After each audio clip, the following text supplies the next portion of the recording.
ഉണ്ട്, എന്തായാലും കിട്ടി. ഈ ആളെ അങ്ങ് ഏറിൽ നിർത്താന്ന് വിചാരിക്കും. അപ്പോൾ ഒരു കാര്യം ചിന്തിക്കണം, ഏറിൽ ടീനെ നിർത്തുന്നുണ്ട്, ആ നിർത്തുന്ന ആൾക്കാർ ചിന്തിക്കണം, അവർക്കുണ്ട് ഭാര്യയും ഒരു അമ്മയുണ്ടാവും. ഈ അമ്മയുടെയൊക്കെ മനസ്സിൽ ഇതൊക്കെ കാണും കേൾക്കും ചെയ്യുമ്പോൾ വിഷമിക്കുന്നതിന് ഇവരെന്ത് മറുപടി നാളെ പറയും? ഇല്ലെന്ന് പറഞ്ഞില്ലല്ലോ. തെളിവ് കൊണ്ടുവന്നിട്ട് ആ കുട്ടിയുടെ കൂടെ ഞങ്ങൾ നിൽക്കും. ഒരു കാര്യമില്ലാതെ നമുക്ക് നിൽക്കാൻ പറ്റുമോ? ആര് തെളിവ് കൊണ്ടൊന്നും നമ്മൾ നിൽക്കാൻ തയ്യാറാണ്. ആ പോലീസുണ്ട്, കോടതിയുണ്ട്, കൊണ്ടുപോയി കാണിക്കൂ. നമ്മൾ ആരെങ്കിലും കുറ്റം പറയുന്നുണ്ടോ? ഇത് തീർക്കേണ്ടത് എവിടെയാണ്? നമ്മളൊരു സംഘടന തുടങ്ങിയിട്ട് ആ സംഘടനയ്ക്ക് അകത്ത് തീർക്കാൻ പറ്റിയില്ലെങ്കിൽ ഇനി ജനറൽ ബോഡിയിൽ തീർക്കാം. അല്ല, ഇത്തരത്തിലുള്ള പ്രശ്നങ്ങൾ അമ്മയെന്ന് വരുമ്പോൾ അമ്മയ്ക്കുള്ള ഇമേജ് പ്രേക്ഷകരുടെ ഇടയിൽ വളരെ മോശമായ എന്തുകൊണ്ടാണ് വന്നത്? ഇത്രയും മാധ്യമങ്ങളുടെ മുമ്പിൽ പോയി ഇതുപോലെ സംസാരിച്ച് മാധ്യമങ്ങളുടെ ജോലി എന്താണ്? നിങ്ങൾക്ക് വരുന്ന വാർത്തകൾ കൊടുത്ത് ജനങ്ങളിലേക്ക് എത്തിക്കുക എന്നുള്ളതാണ് നിങ്ങളുടെ ജോലി. നമ്മൾ സംഘടന വെച്ചിരിക്കുന്നത് എന്തിനാണ്? സംഘടനയ്ക്കകത്ത് തീർക്കുക എന്നുള്ളതാണ്. സംഘടനയ്ക്കകത്ത് ഈ നിങ്ങൾ പറയുന്നത് അവരൊന്നും പറഞ്ഞ കേട്ടില്ല, ഇവരൊന്നും പറഞ്ഞു. ഈ ജനറൽ ബോഡി വെച്ചിരിക്കുന്നതേ ഇവരൊക്കെ വോട്ട് ചെയ്ത് വെച്ചിരിക്കുന്ന ആരാന്നറിയോ? സംഘടനയിലെ പ്രസിഡന്റും സെക്രട്ടറിയും ഒന്നുമല്ല, ഞങ്ങളെപ്പോലുള്ള അംഗങ്ങളാണ് വോട്ട് ചെയ്തിരിക്കുന്നത്. ഈ ജനറൽ ബോഡിയിൽ വന്നപ്പോൾ പക്ഷേ ഇതുവരെ ഉണ്ടായിരുന്ന അമ്മയുടെ ജേണി നോക്കുകയാണെങ്കിൽ ഇത്രയും കോൺട്രവേഴ്സി ഇഷ്യൂ ആദ്യമായിട്ടാണ് വരുന്നത്. അതെന്തുകൊണ്ടാണ്? അത് കൂടുതലായിട്ട് ആദ്യം ഉന്നയിച്ച കാരണം പുരുഷന്മാർ നേതൃത്വത്തേക്ക് വരികയാണെന്ന് മാറ്റി സ്ത്രീകളാക്കുകയാണെങ്കിൽ പ്രശ്നം കുറയുന്നതാണ് ആദ്യത്തെ വന്നത്. പിന്നീട് ഇപ്പോൾ സ്ത്രീകൾ വന്നപ്പോൾ പ്രശ്നം കൂടുകയാണ് ചെയ്യുന്നത്. അപ്പോൾ നിങ്ങൾക്ക് ഉള്ളിലത്തെ പ്രശ്നങ്ങൾ പരസ്പരം തീർക്കാൻ പറ്റാത്തത് കൊണ്ടാണ് പുറത്തേക്ക്.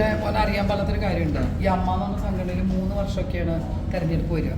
ഒരു വർഷം കൊണ്ട് തീരെ പറ്റാത്തൊരു സാഹചര്യമാണെങ്കിൽ വീണ്ടും ജനറൽ ബോഡി വരുന്ന സമയത്ത് എന്തൊക്കെയാണ് പോയിന്റ് പറ്റാത്തതെന്ന് കണ്ടുപിടിച്ചിട്ട് അവരെയൊക്കെ മാറ്റിയിട്ട് വീണ്ടും തീർക്കാൻ ജനറൽ ബോഡിക്ക് അധികാരമുണ്ട്. അറിയോ? അധികാരമുണ്ട്. ഈ ഒരു ജനറൽ ബോഡി വരുമ്പോൾ തീരുമാനിക്കട്ടെ, എല്ലാവരും മാറി ചിന്തിക്കുകയോ ഒക്കെ ചെയ്യട്ടെ. അമ്മയെ തകർക്കാൻ പറ്റില്ല. അമ്മ എന്ന് പറഞ്ഞ സംഘടനയിൽ നിങ്ങൾ മനസ്സിലാക്കണം, 100 പേരിൽ പരം ആൾക്കാർ മരുന്നും ഈ കൈനീട്ടം കൊണ്ട് ജീവിക്കുന്ന കുറേ ആൾക്കാർ അതിനകത്തുണ്ട്. അവരാണ് ഇതിന് വിഷമിക്കുന്നത്. അത് കാണണം നമ്മൾ.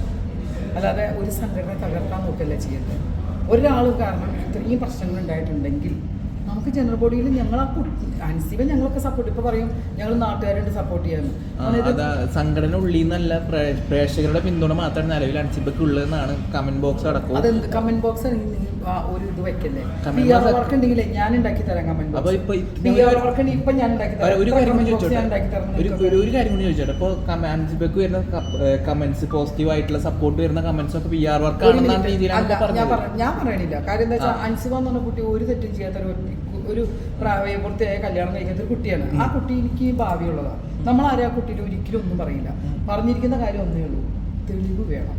കോടതിയുണ്ട്, പോലീസുണ്ട്. തെളിവുണ്ടോ? ഏത് ടിനിന്നല്ല, ഏതൊരു വ്യക്തിയാണെങ്കിലും ഞങ്ങളൊക്കെ ഈ കുട്ടിയുടെ കൂടെ നിൽക്കൂ.